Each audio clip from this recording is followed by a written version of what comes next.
ఏ రాజకీయ పార్టీకైనా సంస్థాగత నిర్మాణమే ముఖ్యమని కాంగ్రెస్ పార్టీ సంస్థాగత నిర్మాణం చేపట్టడం చాలా సంతోషకరమైన విషయమని కాంగ్రెస్ పార్టీ నాయకులు అన్నారు. జనగామ జిల్లా కేంద్రంలో జిల్లా కాంగ్రెస్ కమిటీ అధ్యక్షులు కొమ్మూరి ప్రతాప్ రెడ్డి అధ్యక్షతన నిర్వహించిన కాంగ్రెస్ పార్టీ సంస్థాగత నిర్మాణ సన్నాహక సమావేశంలో ఎంపీ చామాల కిరణ్ కుమార్ రెడ్డి, పీసీసీ పరిశీలకులు ఎమ్మెల్సీ అద్దంకి దయాకర్, లింగం యాదవ్, ఎమ్మెల్యే కడియం శ్రీహరి పాల్గొన్నారు. ఈ కార్యక్రమంలో జిల్లా గ్రంథాలయ సంస్థ చైర్మన్ మారుజోడు రాంబాబు, పీసీసీ ప్రధాన కార్యదర్శి లకాబత్ ధన్వంతి, మాజీ జడ్పీటీసీ గుడి వంశీధర్ రెడ్డి, పీసీసీ నాయకులు, వివిధ కార్పొరేషన్ల చైర్మన్లు, మార్కెట్ కమిటీ చైర్మన్లు, రాష్ట్ర స్థాయి, జిల్లా స్థాయి, మండల స్థాయి నాయకులు, ఇతర ముఖ్య నాయకులు తదితరులు పాల్గొన్నారు.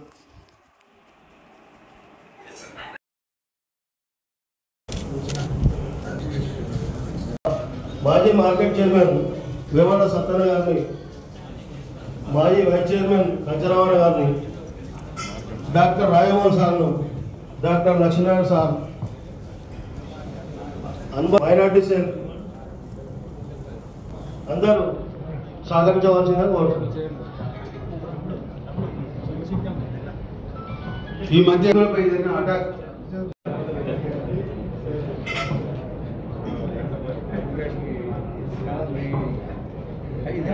వచ్చేసినటువంటి పెద్దలు గౌరవ మన శివరాజ్ గారికి, అదేవిధంగా వేదిక మీద ఉన్నటువంటి శ్వేత గారికి, లావణ్య గారికి ఈ పేర్లు పంపించమని ఆయా స్థానాల్లో అధిష్టానం నుంచి ఒక ఫార్మేట్ తయారు చేసి మన general secretary in charge Meenakshi Natarajan గారు ఇంకా పారదర్శకంగా సమావేశాలతో పాటు క్షేత్రస్థాయికి పోవడానికి నన్ను, లింగం గారిని ఇక్కడ అబ్జర్వర్గా వేసిన పరిస్థితి మీరు అందరూ గుర్తుంచుకొని, ఇప్పుడు ఈరోజు కొంతమందికి అసలు సమావేశం, కానీ ఈరోజు పూర్తి స్థాయి సమావేశం కోరమంతా వచ్చినట్టుగా కనబడుతున్నది. స్టేషన్ కనుకూరు. సో వీళ్ళందరితో కలిసి కూర్చొని కోర్స్ ఆఫ్ యాక్షన్ ఈ 20th లోగా ఏం చేయాలనేది ఒకటి. కానీ మీ అందరికీ కొత్తగా చెప్పేది ఏం లేదు, కానీ వాస్తవానికి ఏళ్ల తరబడి పార్టీ కొరకు పనిచేస్తున్న కార్యకర్తలకు వాళ్ళను నాయకులుగా చేయాలని పార్టీ యొక్క ఉద్దేశం. మల్లికార్జున ఖర్గే గారు మన జాతీయ అధ్యక్షులు, మన భావి భారత ప్రధాని. పని చేసేటోళ్ళు ఎవరు, ప్రచారం చేసుకునేటోళ్ళు ఎవరు? పని చేసేటోళ్ళకే పని ఇచ్చే కార్యక్రమం తప్పితే దీంట్లో కొత్తగా ఏం లేదు. మీ స్థాయిల్లో మీరు ఎంత మేరకు మీ సామర్థ్యాలను, ప్రతిభను, గతంలో చేసిన అంశాలని కూడా ప్రాతిపదిక చేసుకొని పిసిసి, తర్వాత ఇక్కడ డిసిసి, తర్వాత నియోజకవర్గ స్థాయి, మండల, గ్రామ స్థాయిల్లో పార్టీని పటిష్టంగా ఎట్లా చేయాలనేది ఈ కార్యక్రమం. దానికి నా ఉద్దేశంలో ఎక్కువ పోటీ ఉంటుంది కాంగ్రెస్ పార్టీలో. ఎప్పుడో అధికారం కోల్పోయిన ఉత్తరప్రదేశ్ కూడా మేము ఎన్నికలకు పోయినప్పుడు చూసినాం. టికెట్ల నుంచి మొదలు పెడితే మండల, గ్రామ శాఖ అధ్యక్షులకు కూడా పోటీ అట్లా ఉంది.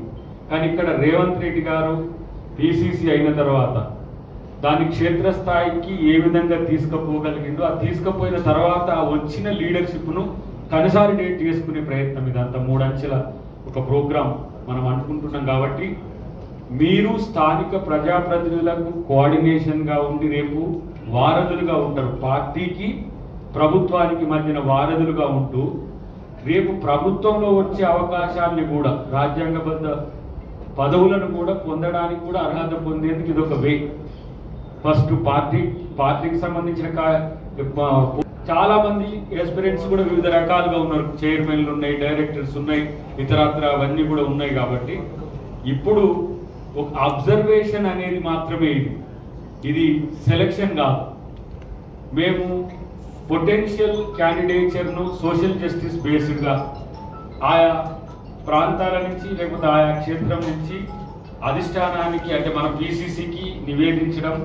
దాని తర్వాత వాళ్ళు ఏ ప్రాంతంలో ఒక మండల్ ఎస్సీ ఉంటే ఒక మండల్ ఎస్టీ, ఒక మండల్ బీసీ, ఇంకో మండల్ ఓసీ, మైనారిటీ, మహిళ, ఈ పొందికను నియోజకవర్గంలో వచ్చేటట్టు, జిల్లాలో వచ్చేటట్టు, జిల్లా అధ్యక్షులు కూడా ఒక దగ్గర ఓసీ ఉంటే ఒక దగ్గర బీసీ, ఒక దగ్గర ఎస్టీ, ఎగ్జాక్ట్గా ఉండేవానికి అవన్నీ కూడా వాళ్ళు ఆ కార్యాచరణ తీసుకుంటారు. కానీ మన కార్యక్రమం ఏంటంటే జిల్లా లెవెల్లో, నియోజకవర్గ లెవెల్లో, బ్లాక్ లెవెల్లో, తర్వాత మండల్ లెవెల్లో, గ్రామ లెవెల్లో ఇవన్నీ కూడా వాటికి అన్నిటికి సంబంధించి ఎగ్జిక్యూటివ్గా పనిచేసే వాళ్ళందరూ కూడా మీరు వాటికి మీరు అప్లై చేసుకోండి. మీరు ఎవరైతే మీరు ఆ కార్యక్రమాలకు ముందుకు రావాలనుకుంటే అది చేయాలని చెప్పి తెలియజేస్తూ ఈ సందర్భాన్ని కూడా మీరు రాజకీయ ప్రస్తావనలు కూడా గమనంలోకి తీసుకోవాలి. ఎందుకంటే ఒకవైపు బీఆర్ఎస్ మొన్ననే లేచి ఏదో బీజేపీ కొరకు ఆట ఆడుతున్నది. బీజేపీ బీఆర్ఎస్ రూపంలో నేను చెప్తున్నా కదా, ఆ కమలం కాడకు గులాబీ అంటు కట్టింది. ఇప్పుడు ఇద్దరు కలిసి వస్తారో తెలియదు, విడి వస్తారో తెలియదు, కానీ లక్ష్యం కాంగ్రెసే, టార్గెట్ కాంగ్రెసే. కాబట్టి ఆ క్రమంలో కమిటెడ్ కైట్ కాంగ్రెస్ ఐడియాలజీని ముందుకు తీసుకుపోవాల్సిన బాధ్యత ఎందుకుందంటే ఇప్పుడున్న పరిస్థితుల్లో రాజ్యాంగం ప్రమాదంలోకి నెట్టబడుతున్న పరిస్థితి. ఇప్పుడు ఒక రకంగా ఇంకోసారి మొన్ననే 400 సీట్లు కనుక వాళ్ళకు వచ్చుంటే ఈ పాటికి మరి ఆ రాజ్యాంగాన్ని ఉంచుతారో, అంబేద్కర్ గారు రాసింది మరి ఏం చేస్తారో తెలియదు. ఇప్పటికి కూడా అదే తరహా స్టేట్మెంట్స్ కూడా మనం చూస్తున్నాం. ఇప్పుడు మనం ఏదైతే జమ్మూ కాశ్మీర్లో దాడి జరిగిన దాని మీద మనం మౌనం ఎట్లా 1 నిమిషం 2 నిమిషాలు వహించినామో దాన్ని కూడా కాంగ్రెస్ పార్టీకి అండగట్టే ప్రయత్నం చేస్తున్నాం. కాంగ్రెస్ వాళ్ళు మీరంతా కూడా పాకిస్తాన్ ఓడినాయి అంటే ఎంత దరిద్రం అంటే వీళ్ళు ఇప్పుడు చీమలు పెట్టిన పుట్టలో పాములు వచ్చి పడినట్టు ఎవడ్రాబాయ్ మీరు నాకు అర్థం కాదు. ఈ బీజేపీ వాళ్ళైనా ఇతర పార్టీలైనా ఆయన ఎవరు పవన్ కళ్యాణ్ మాట్లాడుతుండ్రు, ఈయనెవరో మాట్లాడుతుండ్రు. ఇది 140 సంవత్సరాల పైచిలుకు కాంగ్రెస్ కార్యకర్తల బలిదానం, కాంగ్రెస్ కార్యకర్తల శ్రమ ఫలితం భారతదేశం. దీంట్లోకి వచ్చి కాంగ్రెస్ను బయటికి పొమ్మంటున్న వాళ్ళ పని చూడాలన్నా వద్దా? దేశంలో రేపు కాంగ్రెస్ పార్టీ 2000 కొంచెంలో మిస్ అయింది, కానీ ఇటు సైడ్ ఏమో చంద్రబాబు గారు, ఇటు సైడ్ ఏమో నితీష్ కుమార్ గారు, లేకపోతే మోడీ పని ఆడున్నాం. మరి చావుదప్పు కళ్ళు పోయిన లొట్టపోయినట్టుగా ఇప్పుడు వాళ్ళు వచ్చిన అధికారం రేపు డెఫినెట్ గా కాంగ్రెస్ పార్టీని అధికారంలోకి తేవడమే లక్ష్యంగా మనం అందరం పనిచేయాల్సి దానికి జనగామ ఒక మోడల్ గా ఉండాల్సిన అవసరం ఉంది. మనం సాలివాలు పెట్టి గుల్ల చేస్తాం కదా, ఏదైనా విత్తనం వేసేటప్పుడు లేకపోతే కరిగట్టి చేసి పొలం పెట్టేటప్పుడు అట్లా జల్లెడబట్టి ప్రతి ఒక్క ఏరియాలో మేము కూడా ఈ 2-3 నెలలు ఏం పని ఉండదు. ఎవరు మంచి కార్యకర్తలు నాయకులుగా తయారై రేపు అవకాశాలు అందిపుచ్చుకునేటోళ్ళు ఉంటారు, వాళ్ళందరినీ కూడా ఏరియా అవకాశాలు ఇచ్చేందుకు మా వంతు సహకారం చేస్తాం.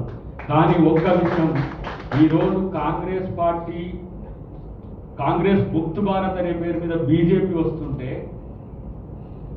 అసలు కాంగ్రెస్ 20 సంవత్సరాలకు రాదు, ఎట్లొస్తుంది రేవంత్ రెడ్డి గారు వచ్చిన తర్వాత ఒకడు. ఇప్పుడు ఇంత లెజెండరీ నేను పొలిటీషియన్ దేశంలోనే చాలా తెలివి కన్నా కేసీఆర్ ని మట్టి కనిపించింది రేవంత్ రెడ్డి గారు. ఇప్పుడు 56 ఇంచుల ఛాతీ అని కాక చైనా 4 కిలోమీటర్ల లోపు వచ్చినా లేకపోతే ఇంకే సమస్యలు ఉన్నా ఆయన ఏం పట్టించుకోవట్లేదు. ఇవాళ మళ్ళీ మోడీని మట్టి కనిపించేది ఒకే ఒక్కడు రాహుల్ గాంధీ, గుర్తుపెట్టుకోండి. దాన్ని దృష్టిలో పెట్టుకోండి. స్థానికంగా ఉండే అంశాలు ప్రతి పార్టీలో ఉంటాయి, ప్రతి అంశంలో ఉంటాయి.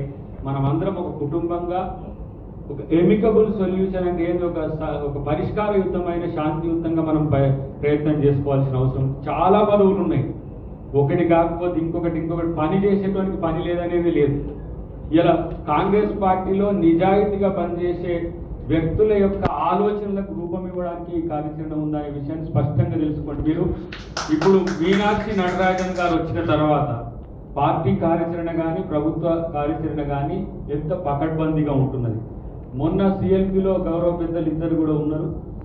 ఆ రోజు ముఖ్యమంత్రి గారి నిర్దేశం ఏంటి, మంచి అవకాశాలు మీకు ఇచ్చినాం, వాటిని పార్టీతో అనుసంధానం చేస్తూ ప్రజాప్రతినిధులు కూడా క్షేత్రంలో మనం ఎవరూ చేయని చేసినాం. ఎన్ని సంవత్సరాల కళ బీసీ బిల్లుకు సంబంధించి ఈరోజు సెంటర్ గుర్తుపెట్టుకోవాలి. ఇలా 30 బీసీలకు మనం న్యాయం చేయలేకపోయినాం. ఇప్పుడు రేపు దేశంలో కుల జనగణన జరిగి ఈరోజు బీసీలకు చట్టసభల్లో రిజర్వేషన్లు తీసుకురావాలనే జీవిత లక్ష్యం రాహుల్ గాంధీ గారికి ఉన్నది కాబట్టి ఇలా మనం ఈ రాష్ట్రంలో రేవంత్ రెడ్డి గారి నేతృత్వంలో మనం బీసీ బిల్ చేసినాం. మొన్న ఢిల్లీలో కానీ మన ముఖ్యమంత్రి గారే బడుగుల నాయకుడయ్యే అవకాశం కూడా మనమే చేసుకున్నాం. ఈరోజు మన పార్టీ యొక్క అదృష్టంగా మనం భావించాల్సిన అవసరం ఉంది కాబట్టి ఇలా ఇప్పుడు వెనకటికేదో రాముడు ఏదో సినిమాలు ఉన్నాడట, ప్రియునికి సన్న బియ్యం పువ్వు పెడతా అని చెప్పేసి వెనకటికేదో అదొక పెద్ద అదృష్టం లాగా ఉండేదట. కానీ ఇలా సన్న బియ్యం ప్రతి సందులో ఇస్తున్న పార్టీ ఇలా కాంగ్రెస్ పార్టీ. ఇలాంటి కార్యక్రమాలు ఎంత దానికి ఖర్చు అవుతుంది, అధోగతి పాలు చేసి ఆర్థిక విధ్వంసం చేసినా కూడా ఈ పరిస్థితుల్లో మరి మన ప్రభుత్వం అటు భట్టి గారు కానీ ఇటు రేవంత్ రెడ్డి గారు కానీ, ఎందుకంటే ఆర్థిక శాఖ మంత్రి కాబట్టి అడ్జస్ట్మెంట్ ఎట్లా చేస్తున్నారో కానీ ఇంత కఠినమైన అంశాల్లో సులువుగా నిర్ణయాలు తీసుకొని వాళ్ళు పొద్దుగాల మన కమరాయన కాక పొద్దుగాల బండికి చెక్కి సాయంత్రం నాగలికి చెక్కినట్టు పొద్దుగా వాళ్ళ కొడవలికి పెట్టినట్టు 2-3 రోజులకు కొత్త పథకం తెస్తున్నారు. కానీ దాన్ని ప్రచారం చేయడంలో మనందరం కూడా కొంత వెనుకడుగా అనిపిస్తుంది. ఎందుకంటే వాళ్ళ ట్రోల్ మీడియా ఉంటారు కదా, ఇన్ఫ్లుయెన్సర్స్ మీడియా, ఇవన్నీ కూడా మనం ఎన్ని మంచి పనులు చేసినా వరుసమ్మడి చెప్పిండు మొన్న రాజీవ్ యువ ప్రజల క్షేత్రంలో మనం అందరం కూడా ప్రచారం చేసేది భవిష్యత్తులో చెప్పుకుందాం. డెఫినెట్గా కాంగ్రెస్ పార్టీ మళ్ళొక్కసారి అధికారంలోకి రావడం తెలంగాణలో పెద్ద అంశమేమి కాదు. డెఫినెట్గా కనుచూపు మేరలో ప్రత్యర్థులు మన దగ్గర లేకపోయినా వాళ్ళు ఏదో ఆశలు దింపుడు గల్ల ఆశ లెక్క వాళ్ళకి ఏదో కొంచెం ఆశలు మెరుకుమని అట్లా అనిపిస్తున్న పరిస్థితి. కాబట్టి రేపు 2వసారి అధికారంలోకి కాంగ్రెస్ తేవడం ఒక లక్ష్యం అయితే రేపు దేశంలో రాహుల్ గాంధీ గారిని మనం ప్రధానమంత్రి చేయడమే లక్ష్యంగా ఈ కార్యక్రమం ఉండాలి. ఓం శక్తి జ్యోతిష్యాలయం అష్టాదశ శక్తి పీఠాలను దర్శించి అఘోరాల ధ్యాన తపస్సుతో వాక్ సిద్ధి మంత్రసిద్ధి పొందిన కోయ గురూజీ పి రాజు ఆన్లైన్ ద్వారా జ్యోతిష్యం చెప్పబడును. ఈ సమస్యలన్నింటికీ కొండ దేవతల పూజలు చేసి శాశ్వత పరిష్కారం చేయబడును.